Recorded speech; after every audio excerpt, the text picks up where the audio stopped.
كطبيب هالفترة دا أسمع الجملة المشهورة: دكتور ما بقيت شراب قحة ما جربته وكلش ما استفادت. أغلبية المرضى من نسألهم ليش ماخذين شراب القحة يكونون بالغالب ماخذيها بطريقة عشوائية. الشراب حتى يشتغل بطريقة صحيحة لازم نعرف نوعية القحة.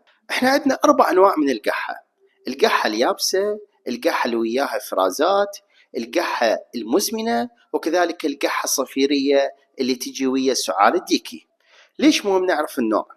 لأن مثلا إذا القحة يابسة وانطيته شراب مقشع هذا راح يزيد التهيج والقحة تصير مزمنة أكثر. وعلى العكس تماما بحالات القحة اللي بيها إفرازات إذا انطيتها شراب مثبط للقحة هذا حيسوي لي احتباس للإفرازات بالتالي زيادة بالالتهاب. أما القحة اللي تستمر فوق الشهرين فهاي لازم تراجع بيها الطبيب لأن ممكن تكون لها أسباب متعددة مثل الربو القصبي أو الارتجاع المريئي أو التدهور الرئوي أو أسباب أخطر. بالختام لازم نعرف أنه القحة بعد الالتهاب الفيروسي ممكن تستمر أسابيع سواء أخذت علاجات أو لا، وسلامتكم إن شاء الله.